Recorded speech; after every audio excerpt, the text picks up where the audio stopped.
और उत्तर प्रदेश के मुख्यमंत्री योगी आदित्यनाथ ने समाजवादी पार्टी पर निशाना साधते हुए रविवार को कहा कि सपा सरकार ने अपने शासनकाल में गाजियाबाद में हज हाउस बनवाया था, जबकि उनकी सरकार ने कैलाश मानसरोवर भवन की स्थापना कराई।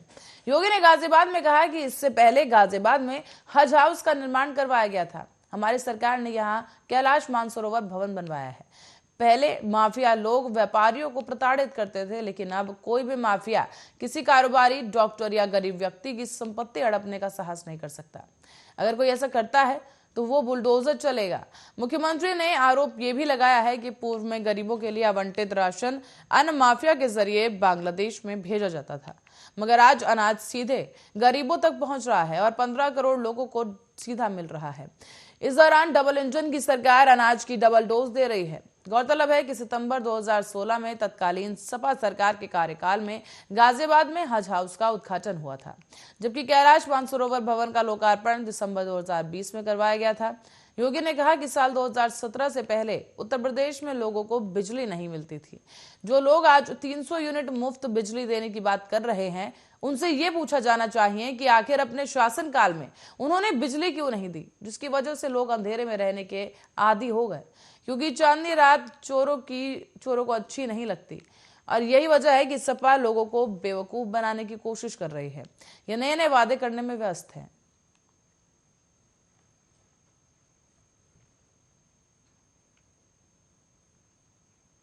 और आगरा जिले के फतेहाबाद विधानसभा क्षेत्र से भारतीय जनता पार्टी के मौजूदा विधायक जितेंद्र वर्मा ने रविवार को पार्टी से इस्तीफा दे दिया है। वर्मा अब समाजवादी पार्टी में शामिल हो गए हैं और उन्हें सपा के आगरा जिला अध्यक्ष पद की जिम्मेदारी से नवाजा जाएगा।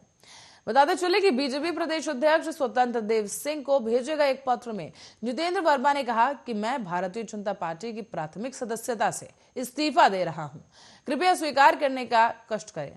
हालांकि अपने 2 लाइन के पत्र में वर्मा ने पार्टी छोड़ने के कारणों का कोई जिक्र नहीं किया।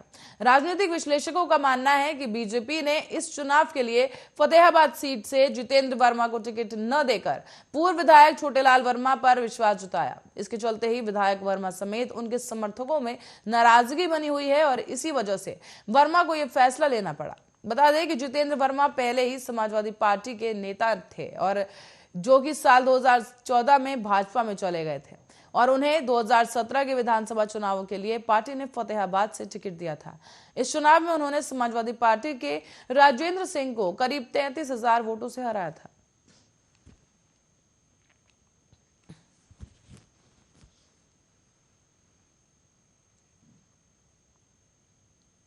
तो वहीं उत्तर प्रदेश में चुनाव आते ही राजनीतिक सरगर्मी जरा बढ़ जाती है।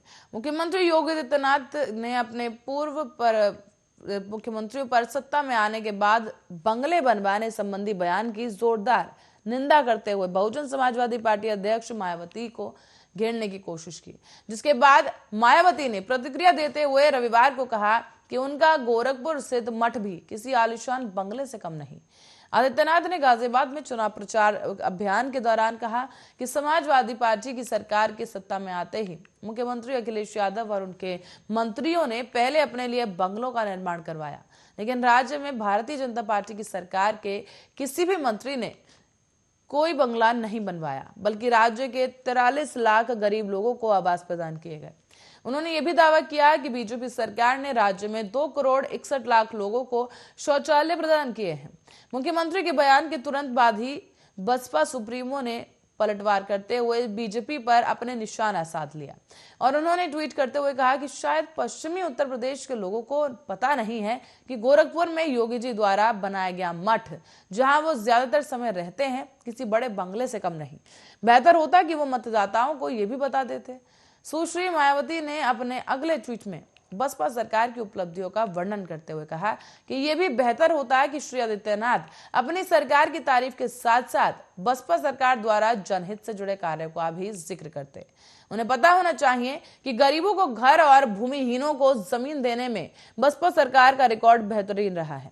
बसपा अध्यक्ष ने तीसरे ट्वीट में अपने कार्यकाल में गरीबों को घर मुहैया कराने का दावा करते हुए कहा कि मान्यवर श्री काशीराम जी शहरी गरीब आवास योजना के तहत महज 2 चरणों में लोगों को 1.5 लाख से ज्यादा पक्के मकान दिए गए।